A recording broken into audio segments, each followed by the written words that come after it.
April 15th, 1817. The hour had just passed 8 in the evening, when Miss Eleanor Thornhill took her customary position along the gilded periphery of Lady Harrington's grand ballroom, a space she had occupied at countless such gatherings, a location as familiar to her now as her own shadow. The chandeliers above cast their relentless golden light across the assembled company, illuminating silks and jewels and eager faces turned always toward the center, toward the dancers, toward those who mattered. Eleanor had long since accepted that she would never be counted among their number. At 28, she had passed beyond the bloom of youth into that peculiar territory society reserved for women who had missed their chance, who had become invisible even while standing in plain sight. Her gown of lavender silk,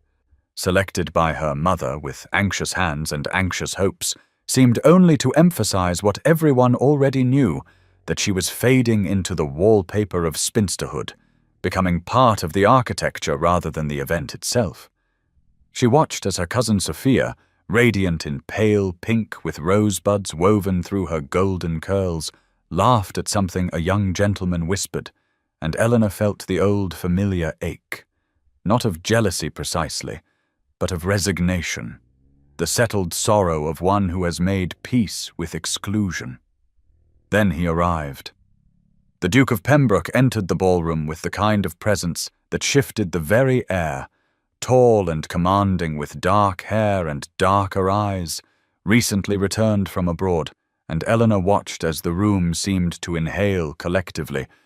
as every matchmaking mama straightened and every eligible daughter brightened. She had observed him from afar before, at the theatre, in the park, always at a distance, always as one observes a figure in a painting, beautiful and utterly removed from the realm of possibility. Lady Harrington herself rushed forward to greet him, and within moments the dance cards were filling, the whispers accelerating. Eleanor noted with detached interest how he moved through his social obligations, bowing, requesting dances, his expression polite but somehow distant, as though he performed a role he had rehearsed too many times. He danced with Lady Caroline Ashford first, her emerald gown swirling. Then Miss Beatrice Sinclair, who blushed deeply throughout. Then Sophia, who glowed with triumph. And then Sophia again for a second dance that had the gossips murmuring about intentions and announcements. He danced with Miss Lucy Chamberlain and Miss Charlotte Redmond and Lady Frances Westbrook. He danced, it seemed, with every eligible woman in the room, working his way through society's carefully curated collection of suitable brides with mechanical precision. Eleanor counted them without meaning to, each dance another confirmation of what she had always known, that she existed outside the boundaries of consideration, that she was furniture, not prospect. She told herself it did not matter, that she had not expected anything different,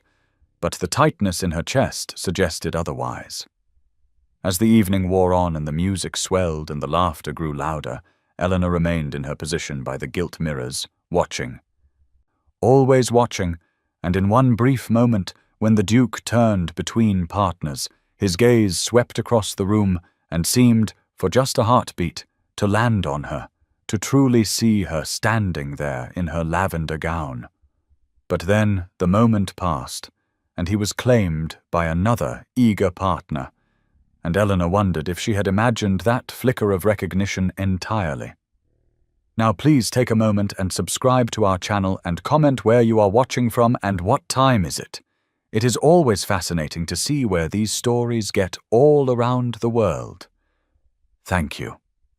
By 11 in the evening, the truth of Eleanor's position had become undeniable even to her most resilient defenses, for the Duke had now partnered with every eligible woman present, every debutante and every remotely suitable lady, and Eleanor alone remained unasked, her dance card as empty as it had been at the beginning of the evening, a blank testament to her invisibility. She had not expected anything different, she reminded herself. had not harbored any foolish hopes. Yet somehow the completeness of the exclusion stung more sharply than usual. Perhaps because his presence had been so commanding. Perhaps because for that one brief moment she had imagined his eyes had found hers across the crowded room.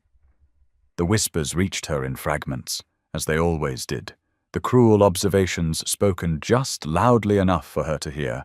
whether by accident or design, she could never quite determine.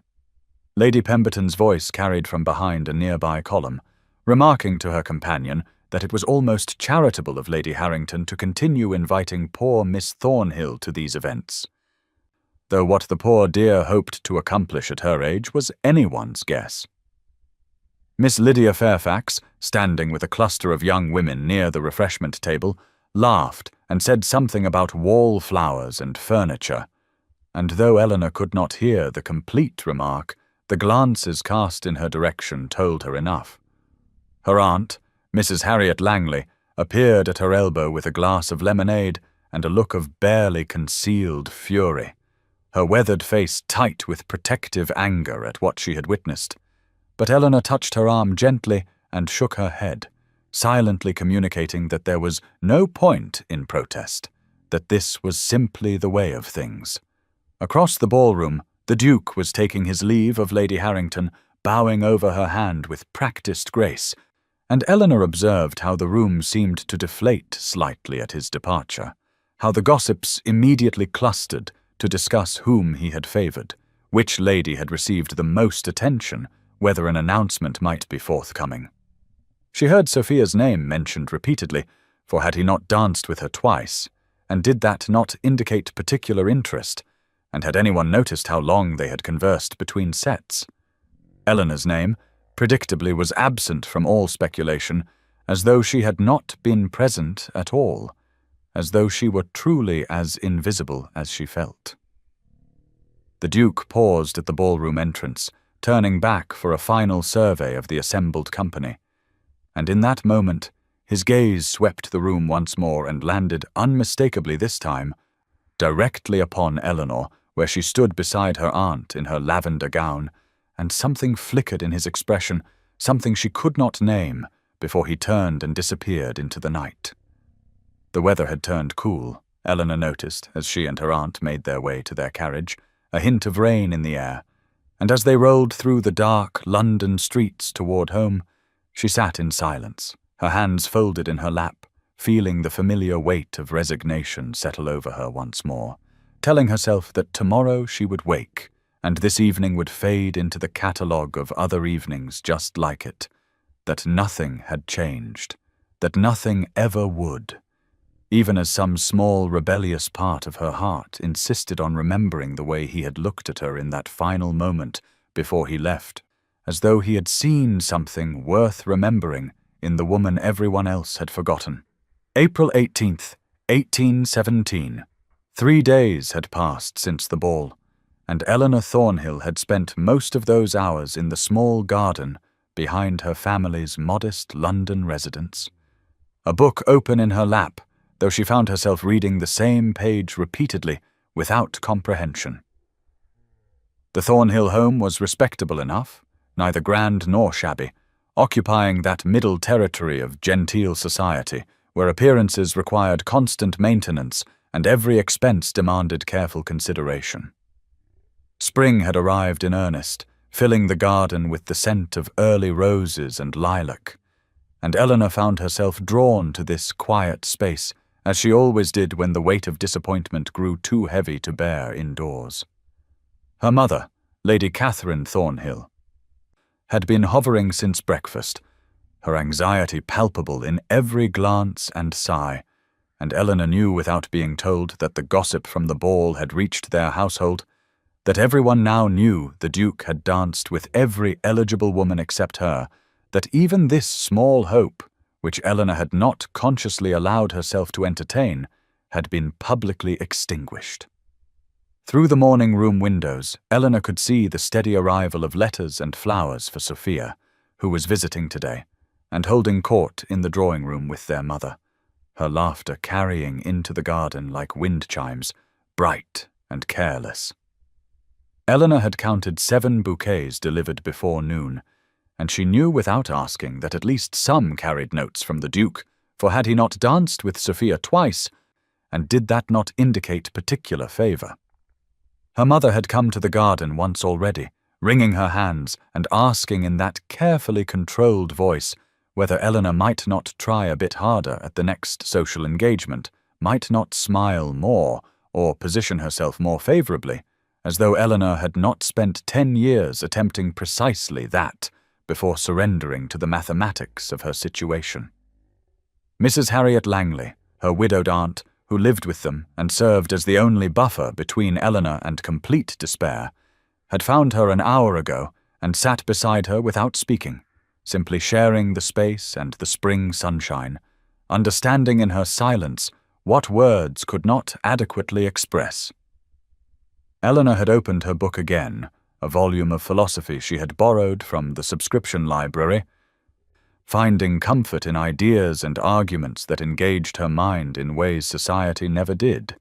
and she was deep in a passage about the nature of perception when her mother's voice called from the house, tight with forced brightness, summoning her inside because Sophia wished to speak with her.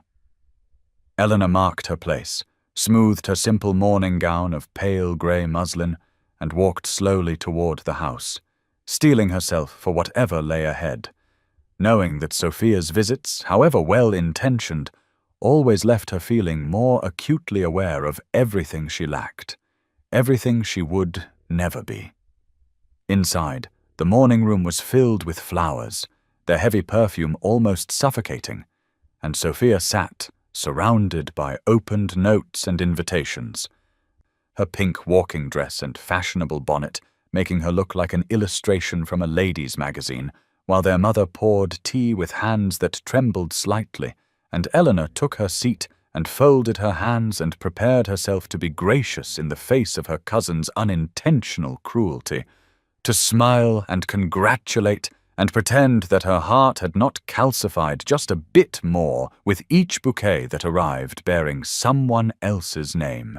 April 25th, 1817. 1 week had passed since the ball, and Alexander Pembroke, Duke of Pembroke, stood in his study overlooking the morning streets of London, restless in a way he could not adequately explain to himself or to Lord George Ashford, his oldest friend, who sat in the leather chair by the window, observing him with undisguised curiosity and no small amount of amusement.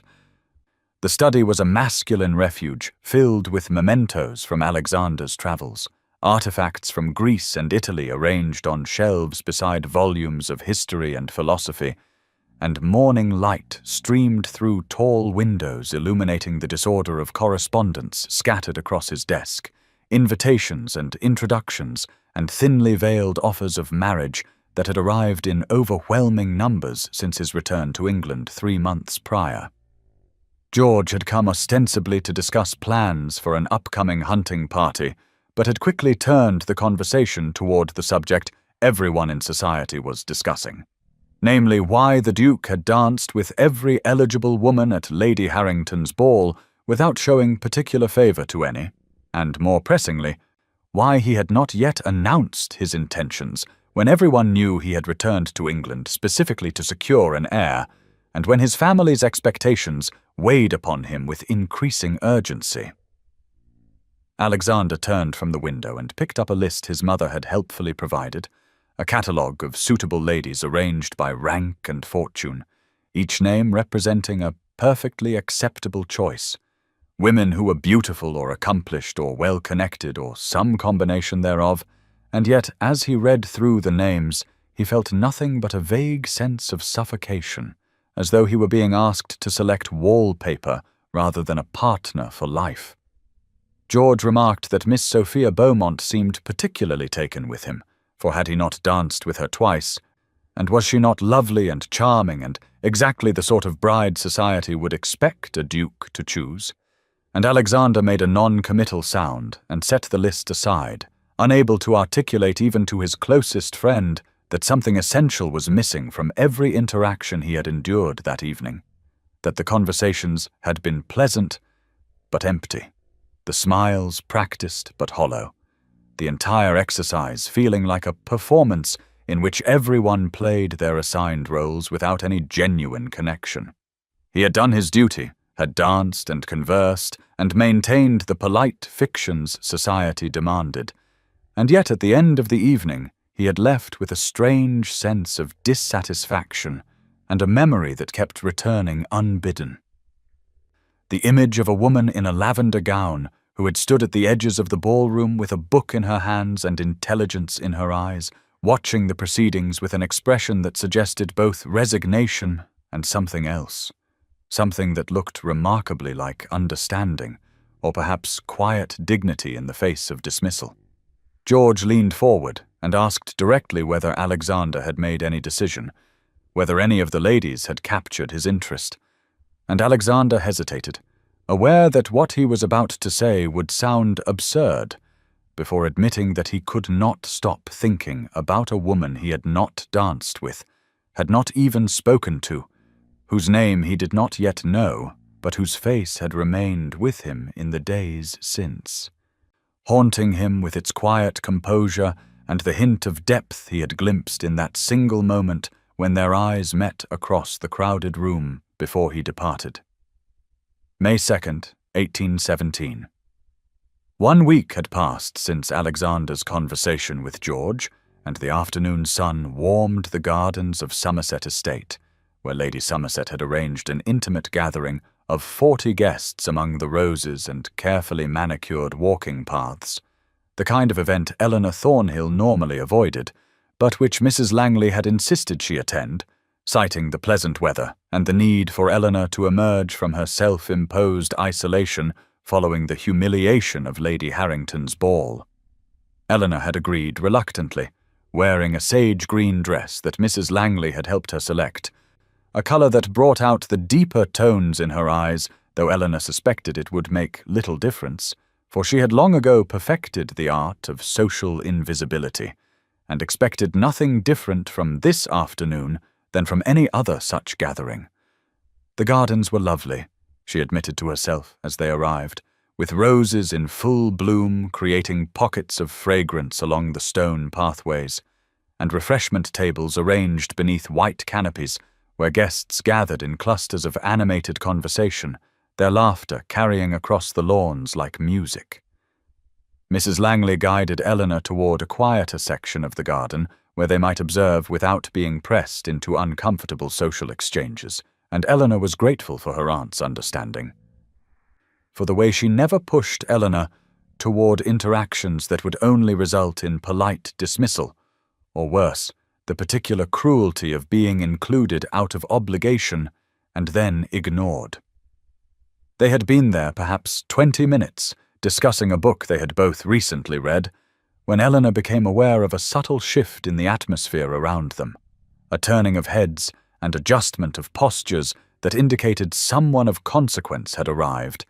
and she glanced up to see the Duke of Pembroke entering the garden with Lord Ashford, his height and dark hair immediately recognizable even at a distance. Her heart performed an unwelcome skip that she firmly suppressed, reminding herself that his presence meant nothing to her, that she had no expectations and would not torture herself with foolish hope. And she deliberately turned her attention back to Mrs. Langley, who was watching her with knowing sympathy. Within minutes, Sophia appeared as if summoned by invisible threads, her pink dress and animated gestures drawing attention as she always did, and Eleanor watched with detached observation as her cousin positioned herself in the Duke's path, her smile bright and practiced. And yet Eleanor noticed something she had not expected, the way the Duke's responses seemed polite, but distant, the way his eyes moved across the garden as though searching for something or someone else. Mrs. Langley made a quiet observation about the warmth of the day and suggested they walk toward the rose arbor, and Eleanor agreed, grateful for movement and distraction, unaware that Alexander had noticed her the moment he entered the garden, that he had recognized her immediately despite having never been formally introduced, and that he was now maneuvering through social obligations with the specific intention of positioning himself where he might observe her more closely, and perhaps, if circumstances allowed, engineer an introduction. Eleanor and her aunt paused beside a climbing rose heavy with cream-colored blooms, and Mrs. Langley was remarking on the gardener's skill when Eleanor heard her aunt make a soft sound of surprise, and she turned to find the Duke of Pembroke standing 10 feet away, his attention fixed directly upon her with an intensity that made her breath catch, and for the second time their eyes met and held, and this time the look lingered for 3 heartbeats, 4, long enough that Eleanor felt heat rise in her cheeks and confusion cloud her thoughts before he inclined his head in a small acknowledgement, and she, operating on instinct and years of ingrained propriety, dropped into a curtsy, though they had not been introduced, and he was already turning away, leaving Eleanor standing beside the roses with her heart racing, and Mrs. Langley watching her with an expression that mixed hope and concern in equal measure. May 10th, 1817. 8 days had passed since the encounter at Somerset Estate, and Eleanor sat in the Thornhill family box at the Theatre Royal on Drury Lane, positioned between her mother and Mrs. Langley, watching a production of Shakespeare's Much Ado About Nothing. With only partial attention, for her mind kept returning unbidden to that moment in the garden when the Duke of Pembroke had looked directly at her with an intensity that had shaken her carefully maintained composure and left her questioning meanings she knew better than to assign to a simple glance. The theatre was filled to capacity this evening, the boxes occupied by society's most prominent families, and Eleanor had dressed with more care than usual in a gown of deep burgundy that Mrs. Langley had insisted brought warmth to her complexion, though Eleanor suspected her efforts were wasted given that no one ever looked at her box except to locate Sophia, who was notably absent this evening, having chosen to attend a different entertainment with friends. The first act proceeded with Eleanor finding some genuine pleasure in the wit of the dialogue, the interplay between Beatrice and Benedick reminding her why she loved Shakespeare's comedies, when she became aware of movement in the theatre, a stirring of attention that made her mother sit up straighter and grip her fan with sudden tension,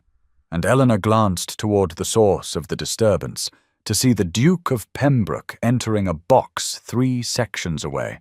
his arrival causing the predictable flutter of awareness that seemed to follow him wherever he went.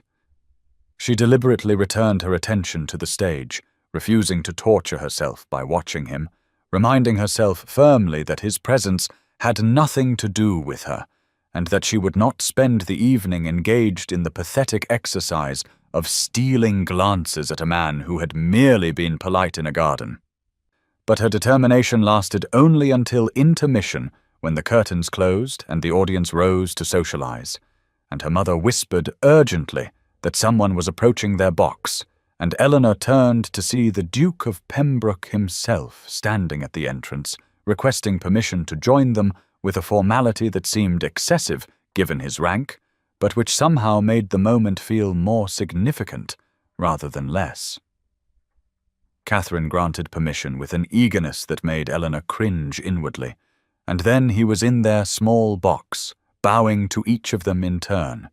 and when he straightened and looked directly at Eleanor, she saw something in his expression that was neither polite nor casual but rather deliberate and searching, as though he were attempting to confirm something he suspected but could not yet prove. Mrs. Langley, bless her, managed the introductions with grace and then somehow engaged Catherine in a conversation about the performance that left Eleanor and the Duke in a pocket of relative privacy despite the confined space, and he asked her opinion of the play with a directness that suggested he genuinely wanted to know her thoughts rather than merely making conversation, and Eleanor, after a moment's hesitation during which every defensive instinct urged her toward safe platitudes, decided with reckless honesty to answer truthfully, remarking that she found Beatrice's wit a refreshing contrast to the usual portrayals of women as either perfectly virtuous or irredeemably fallen, that Shakespeare seemed to understand women might possess in hilarity and humour and still be worthy of love, and she watched something shift in the Duke's expression.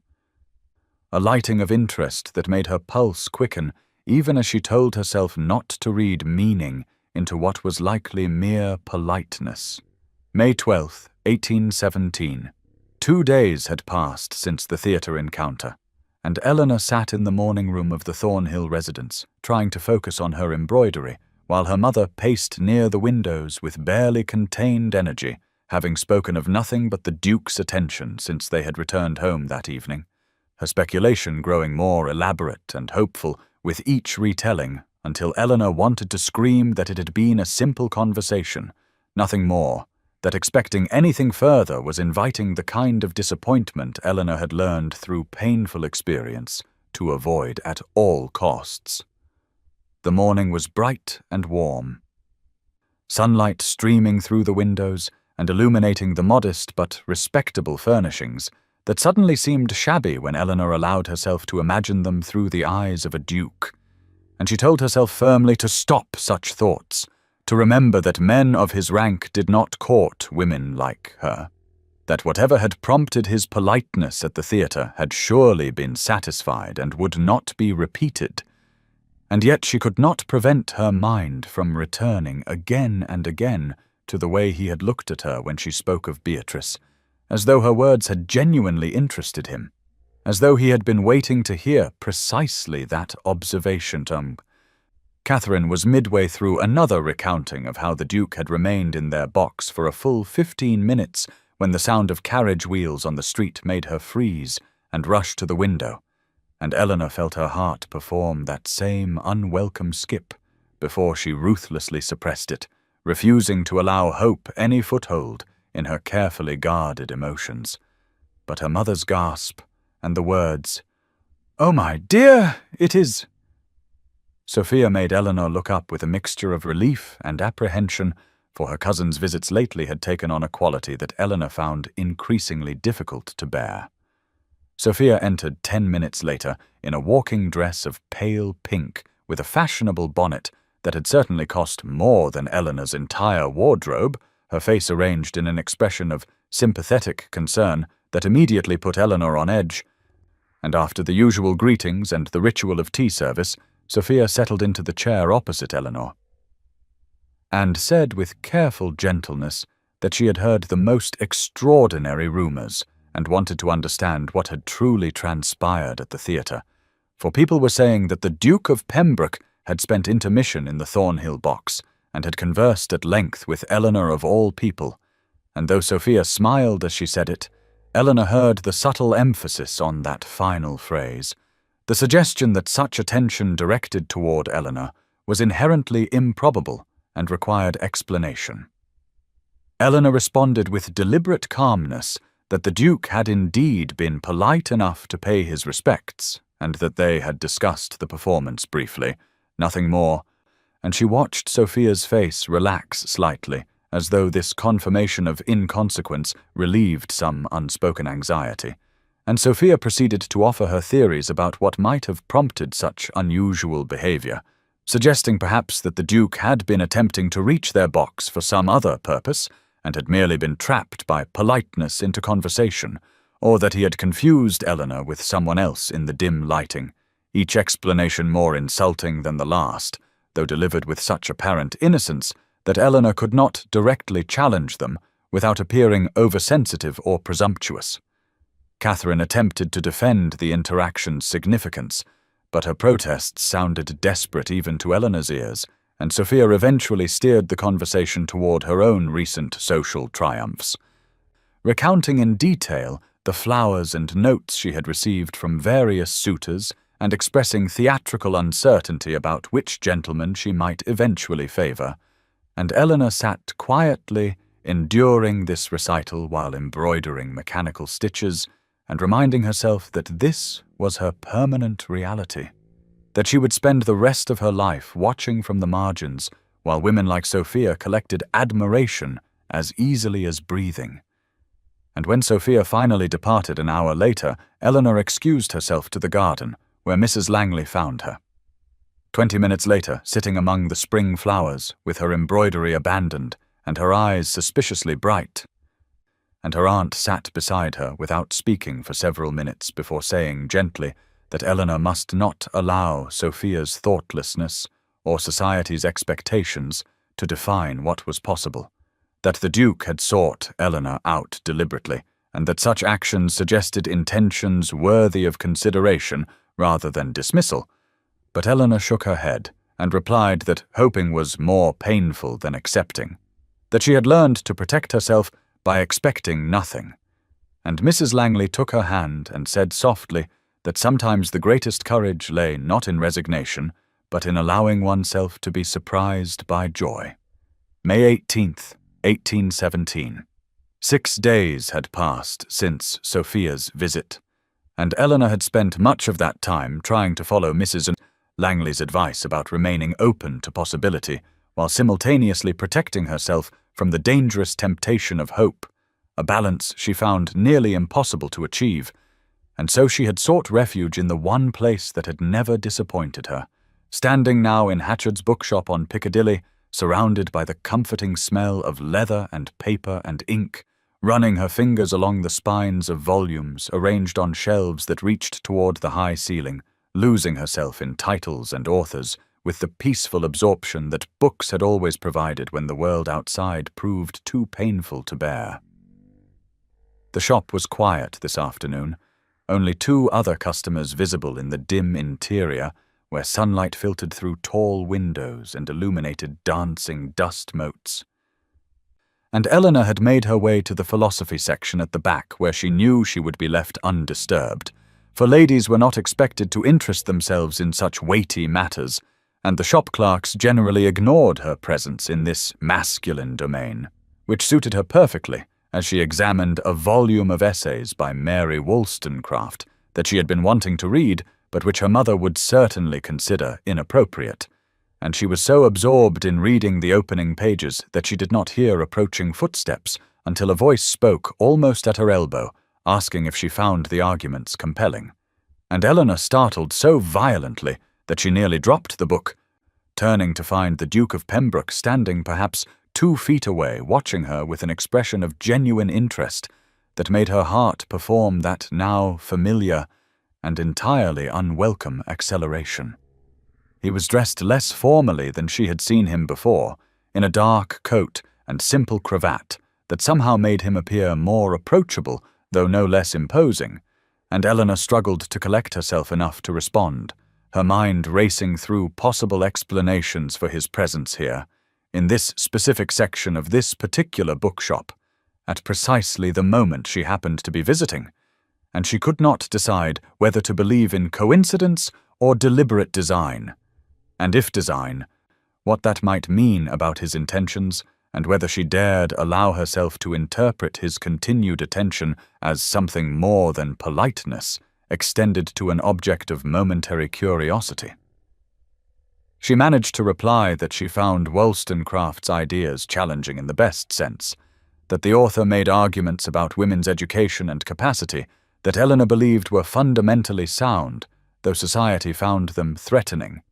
and she watched the Duke's expression shift into something that looked remarkably like satisfaction as he reached past her to pull another volume from the shelf, remarking that he had read this particular work during his time at Cambridge, and had found himself in agreement with many of its conclusions, which had made him unpopular in certain circles, but which he had never seen reason to recant.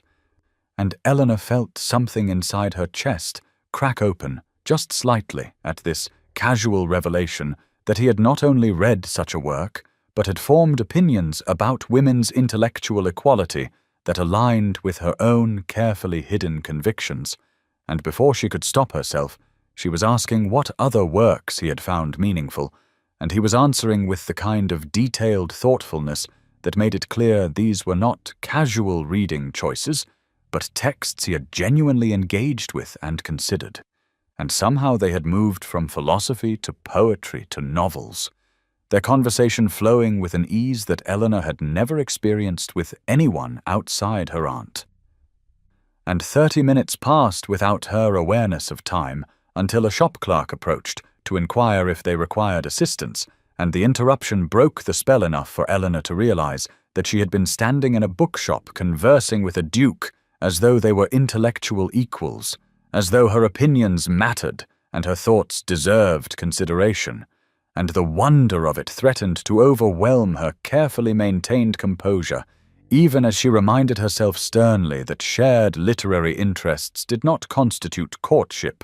and that she must not read more into this encounter than circumstances warranted. But when he offered to purchase the Wollstonecraft volume for her, and suggested they might discuss it further at some future meeting, Eleanor found herself accepting with a gratitude that had less to do with the book itself and everything to do with the revolutionary experience of being seen.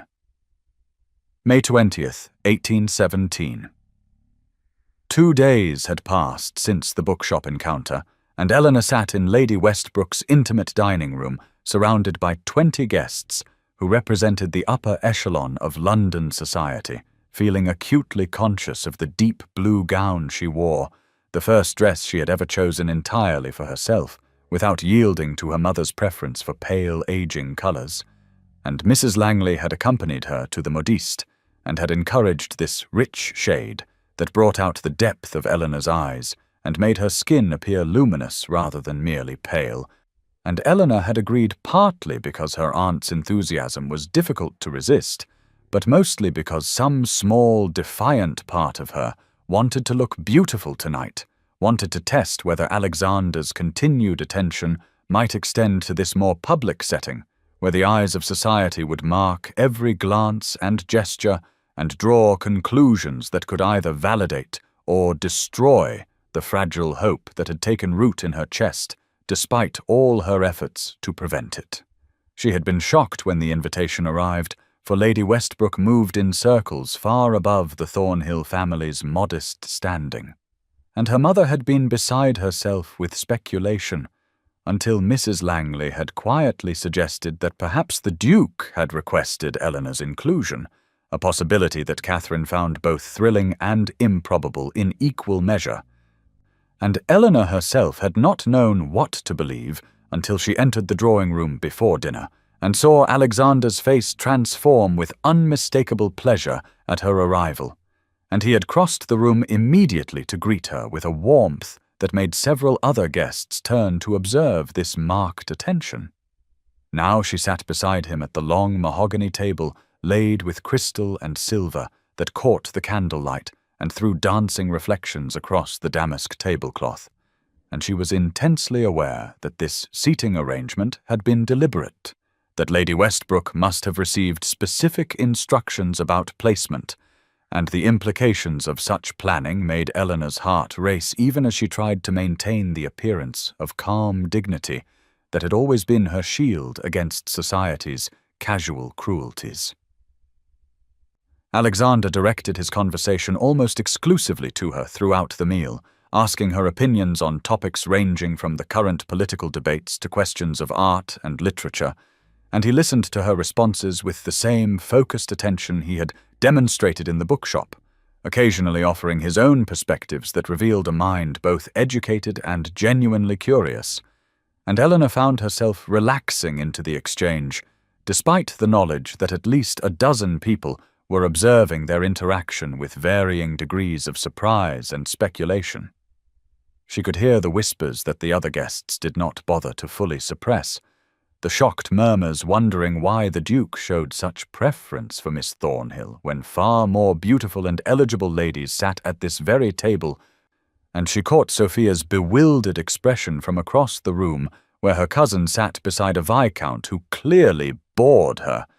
and there was something in Sophia's face that looked almost like hurt, as though Eleanor's unexpected elevation somehow diminished Sophia's own value, and Eleanor felt an unexpected pang of sympathy for her cousin, even as she refused to apologize for finally being chosen, for finally mattering to someone whose regard she had not dared to imagine.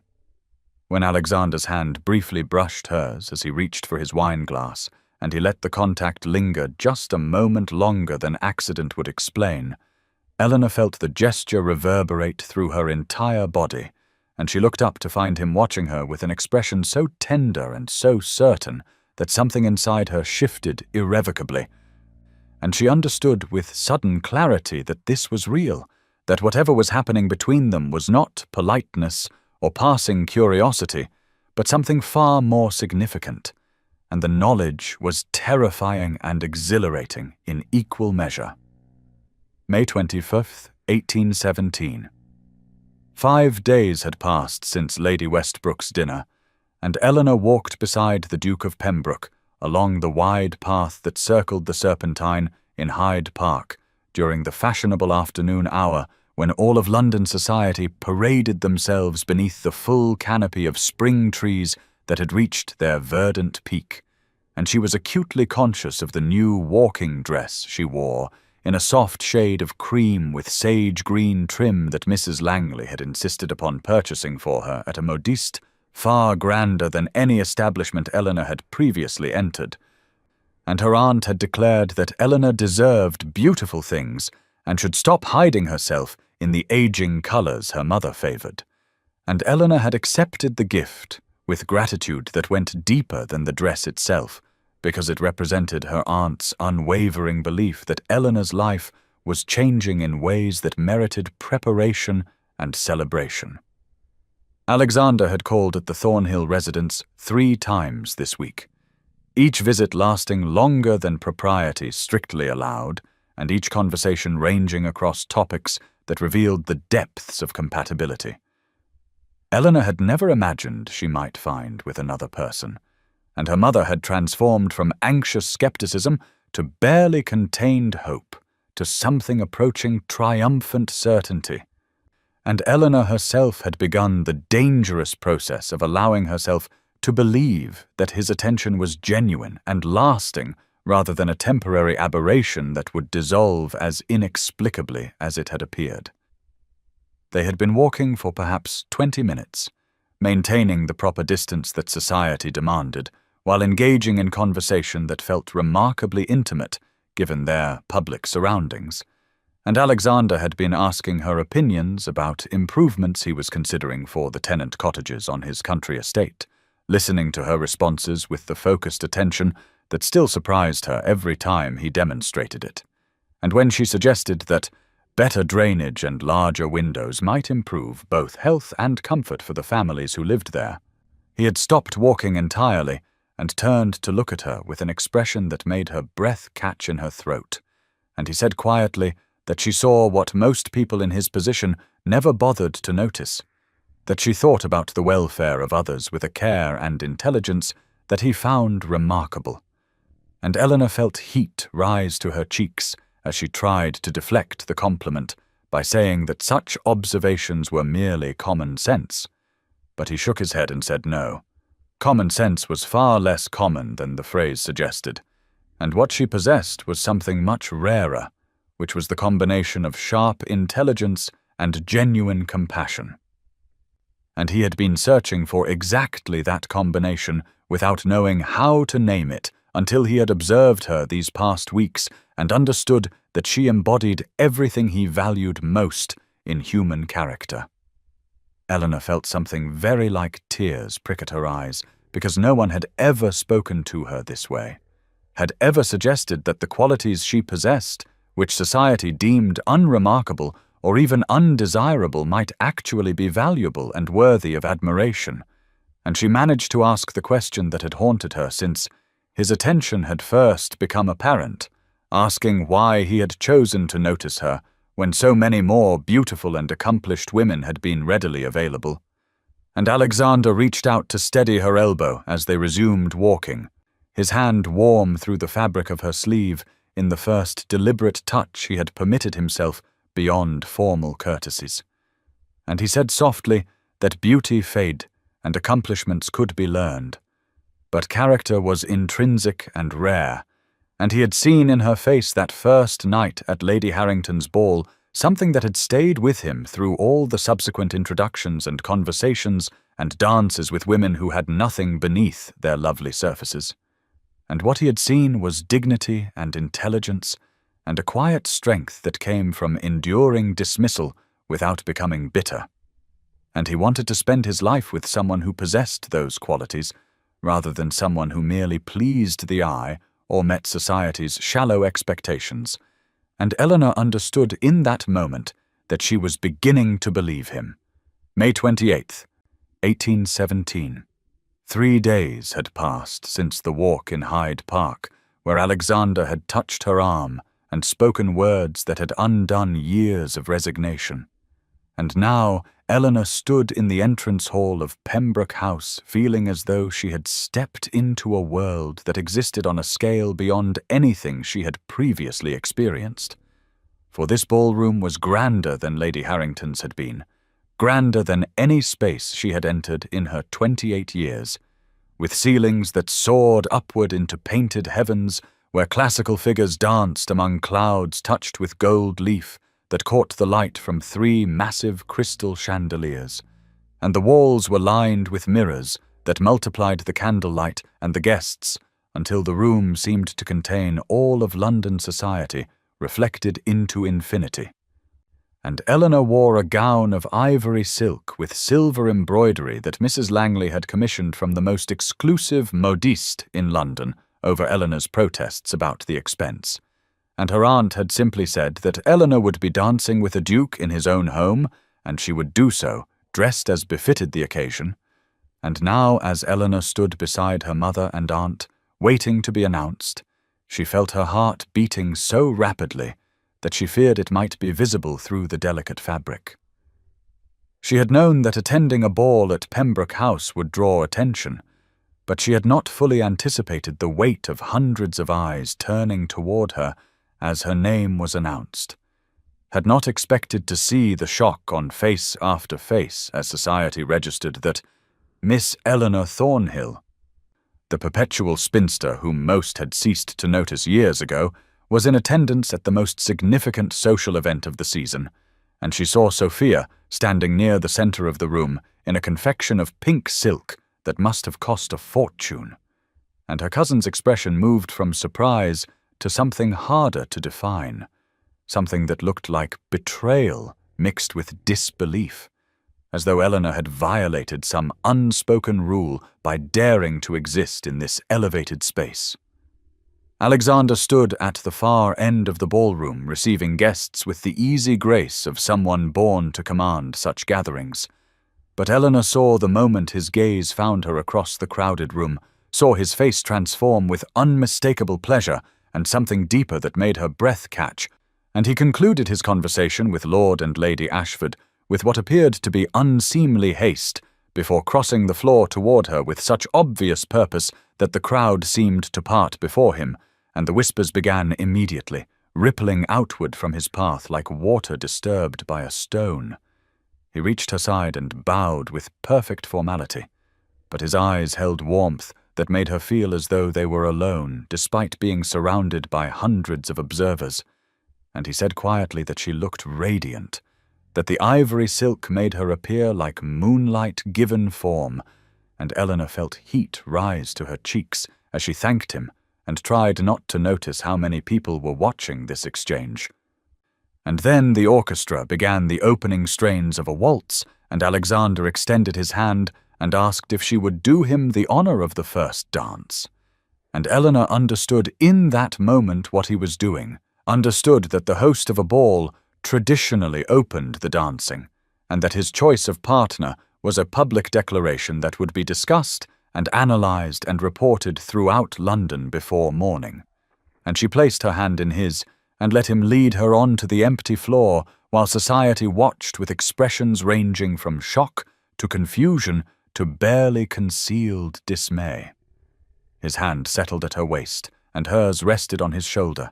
and they began to move together in the intimate patterns of the waltz. And Eleanor had danced this scandalous dance only twice before in her life, and never with a partner who moved with such confidence and grace. And Alexander looked down at her with an expression so tender that she forgot to be nervous about the hundreds of eyes watching them, and he said softly that he had something important to ask her this evening, something that could not wait any longer, and Eleanor felt her heart leap, even as her mind cautioned against hope, and she managed to say that she would be honored to hear whatever he wished to say, and Alexander smiled and whispered that before this night ended, she would understand exactly how much she had come to mean to him. And as they turned across the gleaming floor beneath the glittering chandeliers, with all of London's society bearing witness, Eleanor finally allowed herself to believe that this was not a dream from which she would wake to find herself once again invisible and dismissed, but rather the beginning of a life she had never dared to imagine possible. May 28th, 1817. The waltz had ended, and Alexander had led Eleanor from the crowded ballroom through a set of tall glass doors that opened onto a wide stone terrace overlooking the gardens of Pembroke House, and the cool night air touched her heated cheeks as they stepped away from the noise and light and hundreds of watching eyes into a space that felt blessedly private, despite being separated from the ballroom by only a pane of glass, and Eleanor could hear the music continuing behind them, a softer melody now that drifted into the darkness where stars had begun to appear in the late spring sky, and the scent of roses reached them from the gardens below, where Alexander had told her during their waltz that he had ordered the gardeners to cultivate Eleanor's favorite blooms, though she had not remembered mentioning her preference to him, and she stood now at the stone balustrade looking out over the shadowed landscape, trying to steady her breathing and organize her thoughts, because she understood that something significant was about to happen, and she felt as though she was standing at the edge of a precipice, waiting to discover whether she would fall or fly. Alexander moved to stand beside her close enough that she could feel the warmth of him in the cool air, and he said her name softly. Just Eleanor without the miss that propriety demanded, and she turned to face him and saw in his expression such tenderness that she felt her carefully constructed defenses begin to crumble like walls that had stood for years, suddenly revealed to be made of nothing more substantial than sand, and he reached for her hand and she let him take it,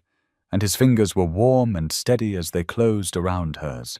and he said that he had brought her here because he could not wait another moment to tell her what had become undeniably clear to him over these past weeks, that from the first moment he had seen her watching the ball at Lady Harrington's with such dignity despite being overlooked by everyone, including himself, to his shame, he had been unable to forget her face. And with each subsequent meeting, his certainty had grown that she was the woman he had been searching for without knowing how to name what he sought, and Eleanor felt tears gathering in her eyes as he continued speaking, telling her that she possessed a rare combination of intelligence and compassion and strength that made every other woman he had met seem insubstantial by comparison, and he said that he knew society would wonder at his choice, and some would whisper that he might have done better,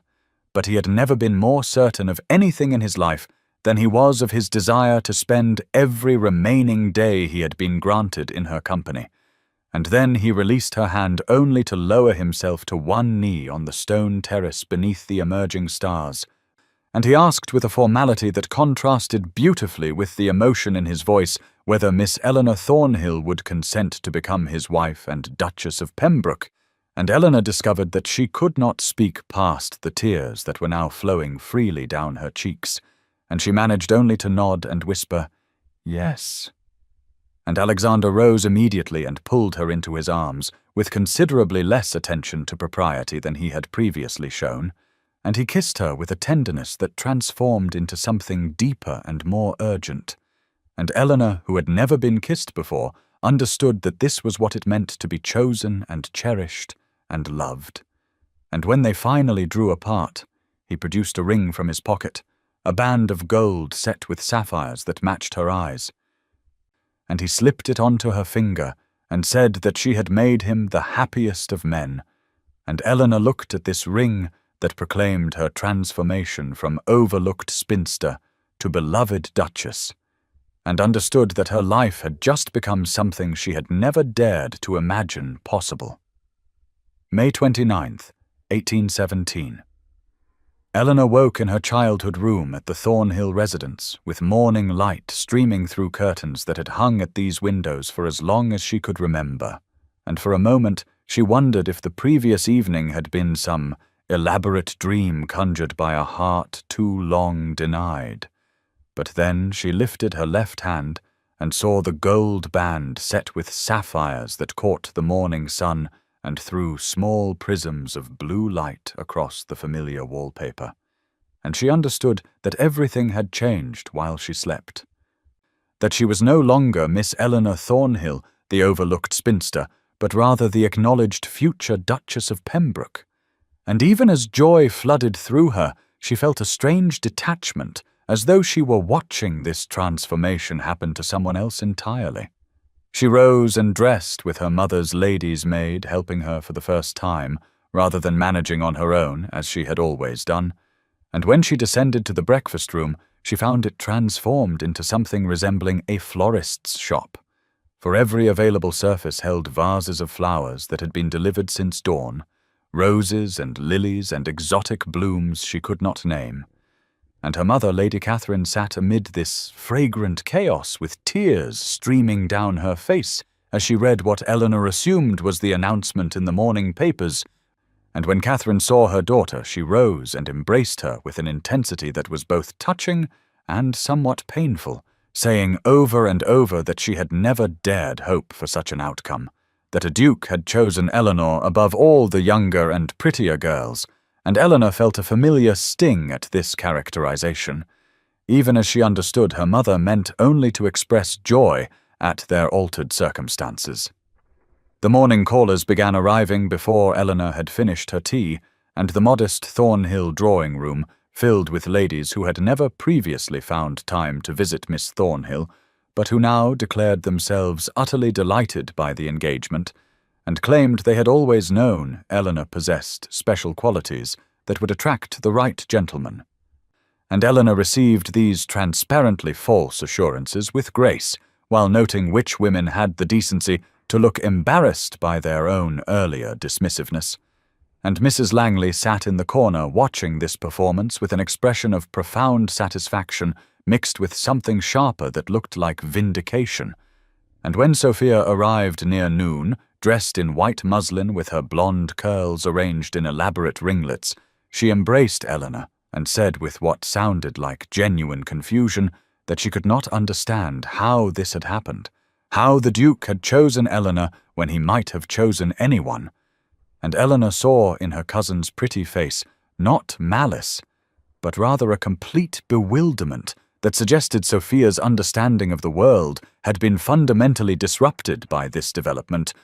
and Eleanor found she could not feel anger toward this girl who had been taught to value only youth and beauty and had built her entire sense of self on possessing both. And she took Sophia's hands and said gently that perhaps the Duke had seen something in her that others had missed, and Sophia nodded slowly, as though trying to grasp a concept that existed beyond her previous framework for understanding how the world operated. And throughout the morning, Eleanor kept looking at the ring on her finger and remembering Alexander's face as he had placed it there, remembering his words about her intelligence and compassion and strength. And she understood that her transformation was not from invisible to visible, but rather from unseen to truly recognized. And that made all the difference in how she would carry this new identity forward into the life that awaited her. June 5th, 1817. Eleanor stepped through the door of Madame Devereux's exclusive establishment on Bond Street and experienced the disorienting sensation of entering a world that had previously existed only on the periphery of her awareness, for she had accompanied her mother and Sophia to this very shop on numerous occasions, but had always been relegated to a chair near the window, while fabrics and fashion plates were displayed for those whose appearance society deemed worthy of enhancement. And now Madame Devereux herself came forward with hands clasped and eyes bright with an enthusiasm that Eleanor recognized as inspired not by her person but by her newly elevated status. And the modiste said in accented English that it was an honor beyond measure to create the trousseau for the future Duchess of Pembroke. And Eleanor felt a familiar discomfort at this reverential treatment from a woman who had looked through her rather than at her for years. Catherine had insisted on accompanying Eleanor to this appointment, and now sat examining silks and satins with an intensity that suggested she was trying to make up for all the beautiful things her daughter had been denied. But Eleanor found herself overwhelmed by the sheer volume of choices presented, the endless bolts of fabric in colors she had been discouraged from wearing because they were too vibrant or too youthful or too attention-seeking. And she was relieved when Alexander arrived precisely at the time he had promised, for he had insisted on being present for at least part of these preparations, despite Catherine's protests that such matters were not appropriate for a gentleman's involvement. And when he entered the shop, he brought with him a sense of solid reality that anchored Eleanor in this strange new experience. Alexander greeted Madame Devereux with polite formality, and then turned his full attention to Eleanor, asking whether she was finding anything that pleased her. And she confessed quietly that she was uncertain about all of it, that she had little practice in selecting things for her own adornment, and he took her hand and led her to a selection of fabrics that the modiste had arranged on a large table, and he held up a length of deep emerald silk against Eleanor's face, and said that this color made her eyes luminous. And then a sapphire blue that he declared matched the stones in her engagement ring. And Eleanor watched him engage with this process that most men would have dismissed as trivial, and she understood that his presence here was another way of demonstrating that he valued her comfort and happiness above social convention. Madame Devereux brought out fashion plates showing the latest styles from Paris, and Alexander examined them with Eleanor, asking her opinion about necklines and sleeve lengths and trim details, and when the modiste suggested that perhaps the future Duchess would prefer styles that were more modest given her age and station, Alexander said, with a coolness that made the woman blanch, that his betrothed should wear whatever styles pleased her and brought her joy, and Eleanor felt tears gather in her eyes at this casual defense of her right to beauty without apology. And later, when Catherine had stepped away to examine bonnets, and they had a moment of relative privacy among the bolts of fabric, Alexander told Eleanor that their wedding date had been firmly set for August 15th, and that he found himself impatient for the weeks to pass. And Eleanor looked at this man, who had chosen her above all others, and said that she sometimes still feared she would wake to find this had all been an elaborate dream.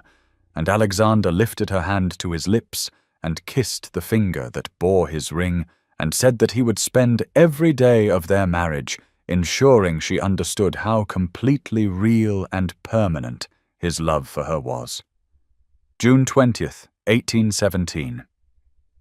The Pembroke country estate revealed itself gradually as the carriage rounded the final curve of the tree-lined approach, and Eleanor felt her breath catch as the house emerged from behind ancient oaks that must have stood for centuries, for this was not merely a grand residence, but rather something approaching a palace, with its pale stone facade stretching wider than any building she had ever inhabited, its windows reflecting the afternoon sun in countless panes of glass that suggested rooms beyond counting, and she understood with sudden clarity that her future role would be far larger than she had allowed herself to imagine during the weeks of engagement when she had focused primarily on Alexander himself, rather than the vast world that came attached to his title. Alexander sat beside her in the carriage, and she felt him watching her face as the estate came into view, and when she turned to meet his eyes, she saw a flicker of concern there, as though he worried that the grandeur might overwhelm her or make her doubt her place in his life. And she reached for his hand and squeezed it in reassurance, even as her heart raced with a nervousness she had not anticipated. For it was one thing to accept a marriage proposal from a man she had come to love, and quite another to comprehend that she would be mistress of an establishment that employed what must be hundreds of people and encompassed lands that stretched beyond the horizon. The carriage drew to a halt before the main entrance where staff had assembled in formal rows to meet their future mistress, and Alexander helped Eleanor descend with a tenderness that steadied her as she faced the housekeeper Mrs. Barrett and the butler Hendricks, and a seemingly endless line of footmen and maids and grooms, whose names she tried desperately to remember, even as they blurred together in her anxious mind. But she noticed that Alexander introduced her, not with the formal distance she might have expected, but rather with a warmth that communicated clearly his regard for her, and she saw the staff respond to this signal with genuine welcoming smiles rather than merely dutiful politeness. Alexander led her through rooms that felt designed for purposes she could barely fathom.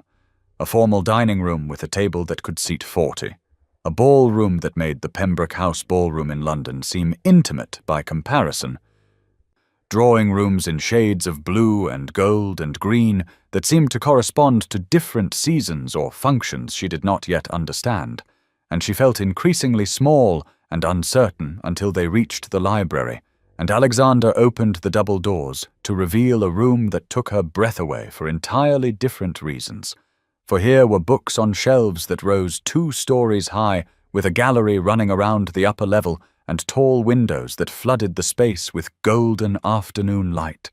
And Alexander said quietly that this room had been his sanctuary since childhood, and that he hoped it would become hers as well. And Eleanor walked slowly along the shelves, reading spines in Latin and Greek and French and English, finding philosophy and history and poetry and sciences all arranged with careful attention, and she turned to Alexander with tears in her eyes and said that this room alone would make the estate feel like home. He took her hand and led her to the desk that sat near the largest window, and he told her that he had asked the staff to clear this desk completely so that she might arrange it according to her own preferences and fill it with whatever books and papers she wished. And Eleanor understood that this gesture of giving her claim to his most private space was another way of demonstrating that he did not expect her to simply inhabit his world, but rather to make it truly theirs together. And later, as they walked through the gardens that surrounded the house, he asked her opinion about whether certain flower beds should be redesigned and which walking paths might be extended and where she might like a private garden area created.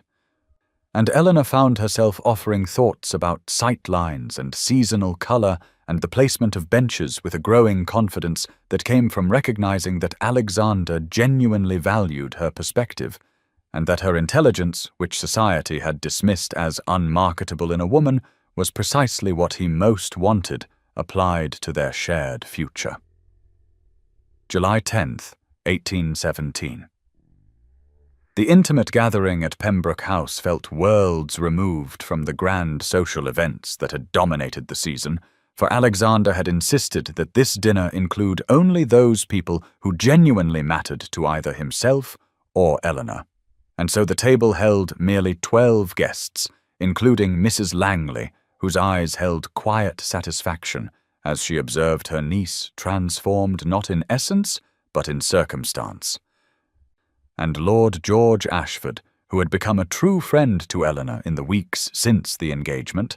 and who now raised his glass in a toast that spoke of Alexander's extraordinary fortune in winning a woman of such intelligence and grace. And even Sophia, who sat beside her own recently secured fiancé, and seemed for perhaps the first time to regard Eleanor with something approaching genuine respect rather than the confused condescension that had characterized their earlier interactions. Eleanor wore a gown of deep rose silk that Alexander had commissioned specifically for this evening, and she noticed how his eyes found her repeatedly across the table during the various courses, and she felt a contentment that still carried traces of disbelief. Even after weeks of engagement, for there remained moments when she expected to wake and find herself returned to that lavender gown and that position against the ballroom wall, watching life occur at a distance from which she was perpetually excluded.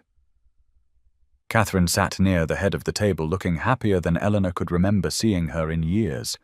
and while Eleanor understood that her mother's joy stemmed partly from social triumph, she also recognized beneath that surface pleasure a genuine relief that her daughter would not face the lonely fate of impoverished spinsterhood that had seemed so inevitable mere months ago,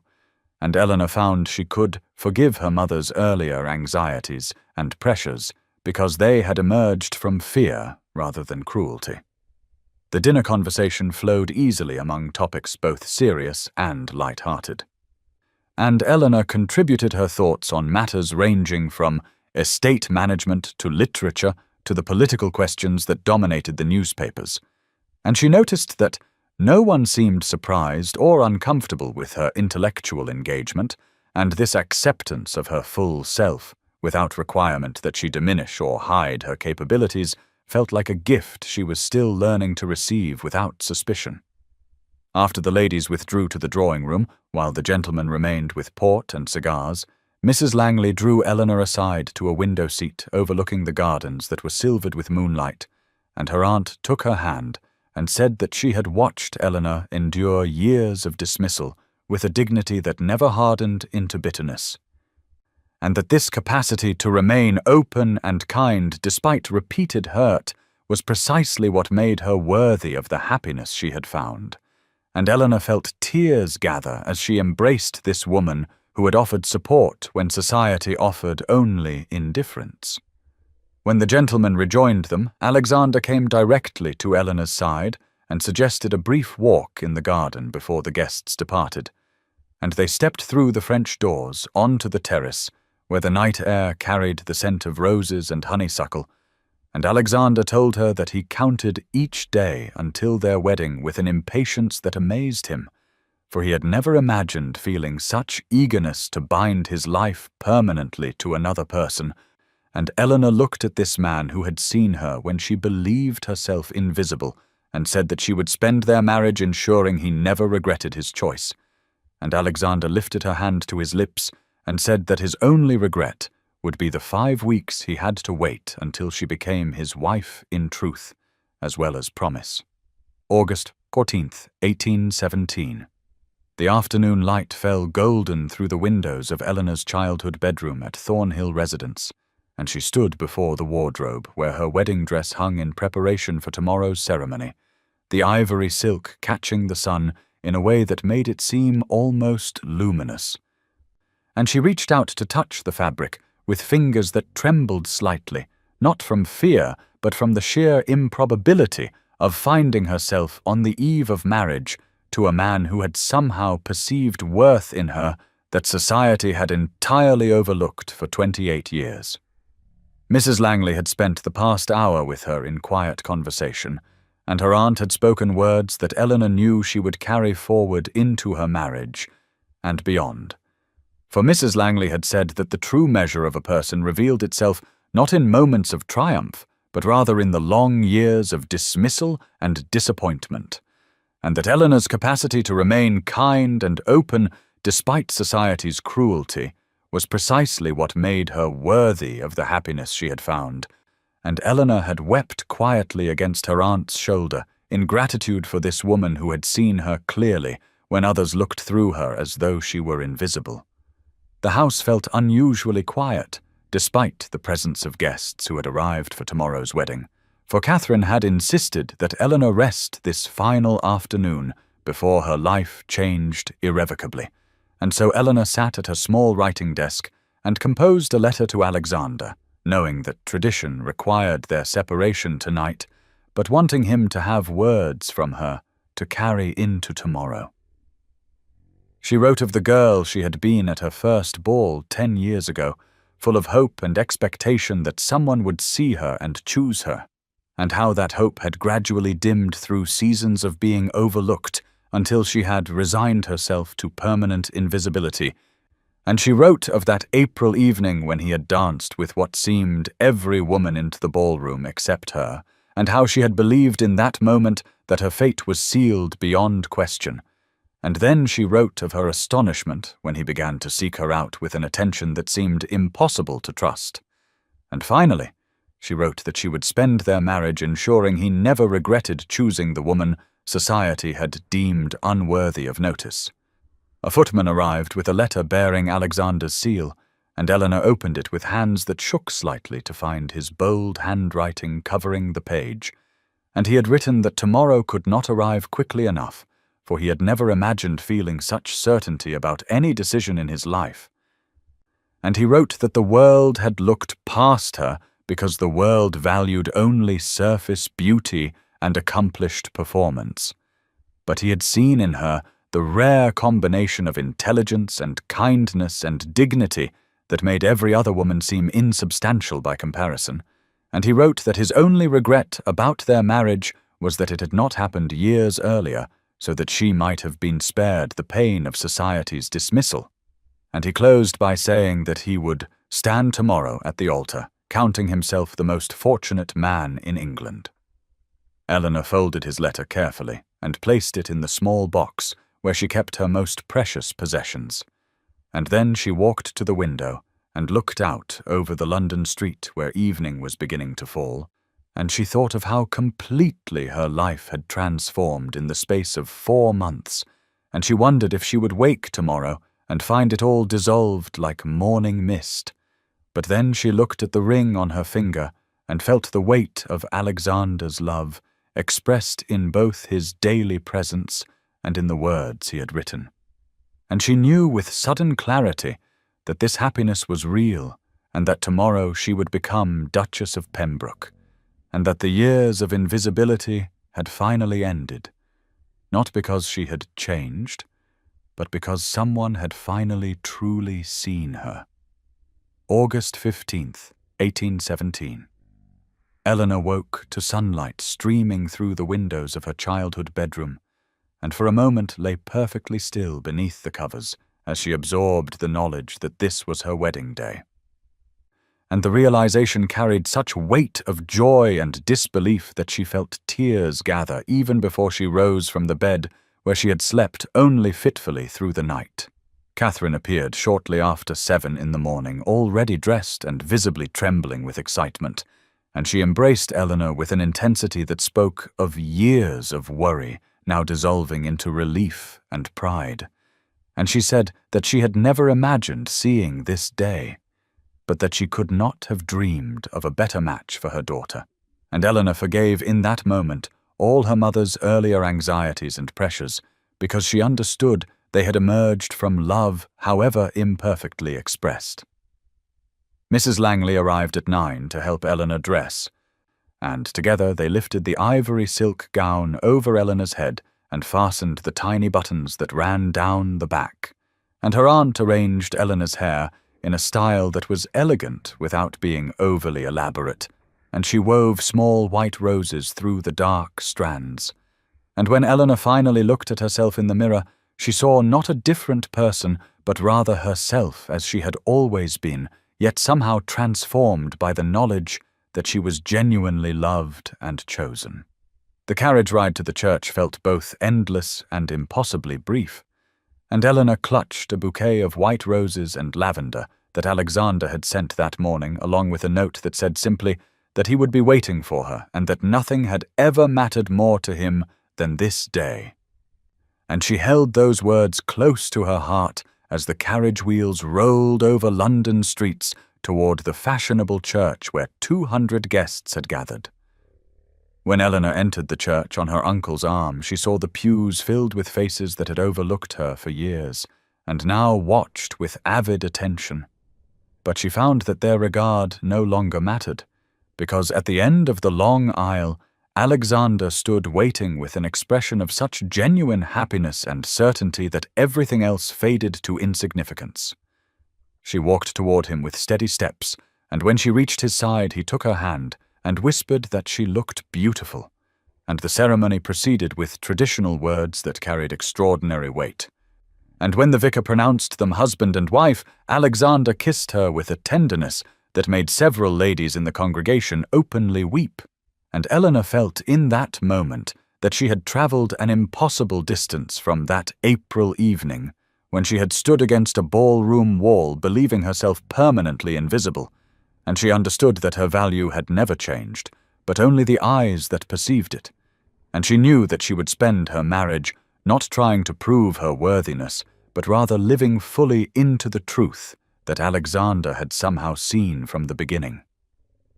August 15th, 1817, afternoon.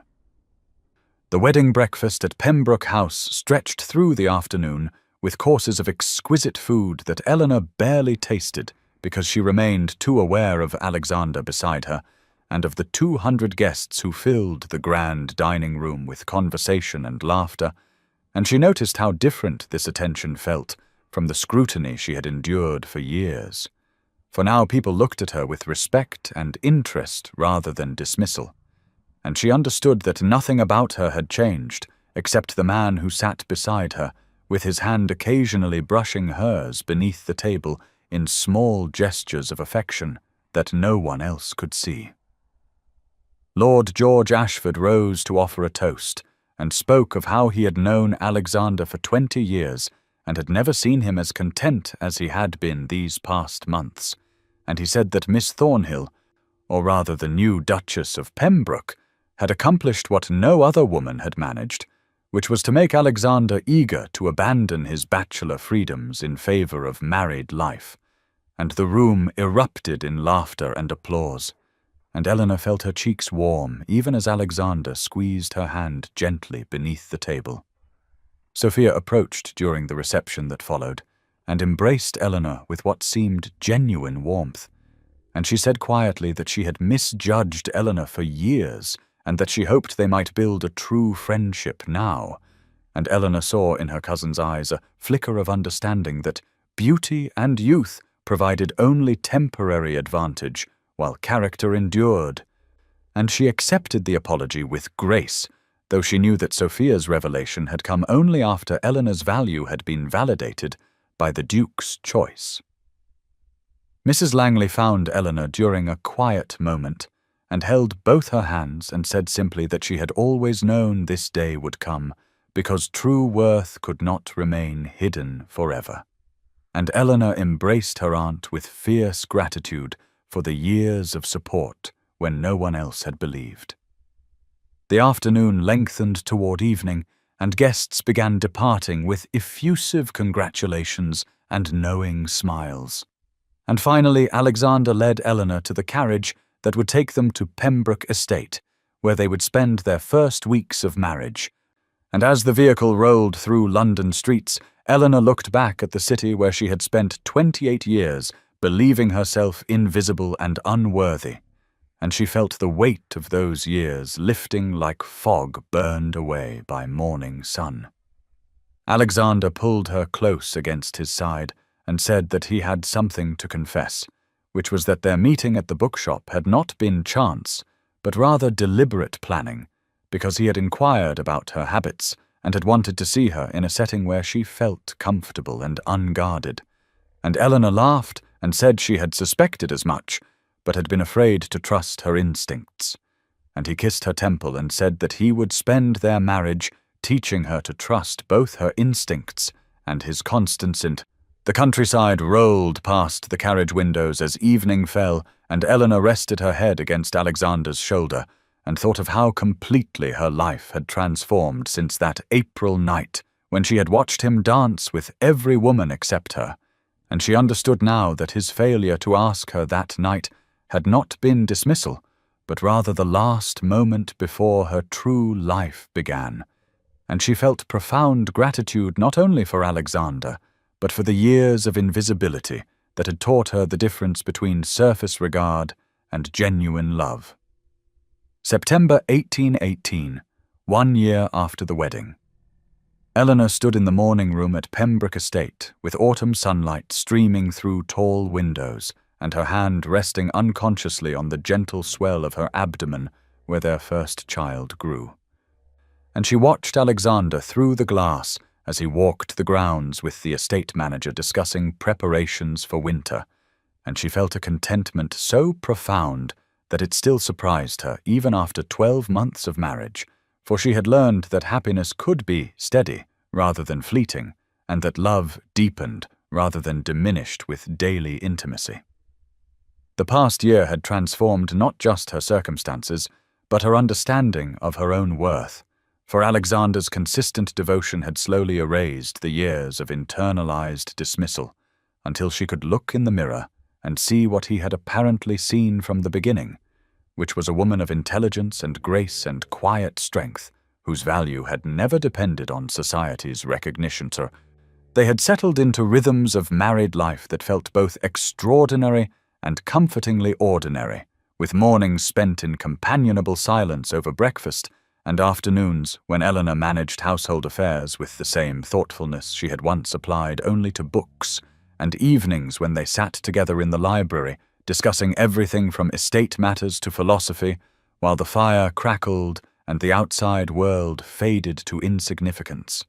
Catherine had visited twice from London and had wept both times at seeing Eleanor so obviously happy and secure, and she had apologized more than once for the years of pressure and anxiety, though Eleanor had assured her that all was forgiven because those difficult years had taught her to value genuine love over superficial approval. Sophia had married Lord Ashford in June and had written to Eleanor with surprising honesty that she finally understood what true partnership meant and that she was grateful for Eleanor's example. And Eleanor had responded with warmth because she bore no grudge against those who had dismissed her when she herself had half believed their assessment. Mrs. Langley visited monthly and always remarked that Eleanor seemed to grow more beautiful with each passing season, and Eleanor understood that her aunt was observing not physical change, but rather the visible manifestation of being deeply known and cherished. Alexander entered the morning room as Eleanor stood lost in reflection, and he crossed to her immediately and placed his hand over hers where it rested on her abdomen. And he said quietly that he had been thinking about that April evening when he had danced with every eligible woman except her, and had realized only later that he had been searching the entire night for something he could not name until he saw her watching from the shadows with an expression of dignified resignation that had haunted him for weeks. Eleanor leaned against him and said that she was grateful he had not asked her to dance that night, because she would have been too guarded and frightened to reveal her true self, and she needed the subsequent weeks of gradual courtship to learn to trust his sincerity. And he kissed the top of her head and said that he would spend their lifetime proving that his love was not aberration, but rather recognition of what had always been true. She turned in his arms and looked up at his face and said that she wanted their children to grow up knowing that their worth was inherent rather than granted by others' opinions, and he promised that they would raise sons and daughters who valued character over appearance and substance over status. And Eleanor felt in that moment the completion of a journey that had begun in pain, but had led to joy beyond anything she had imagined possible during those years of invisibility.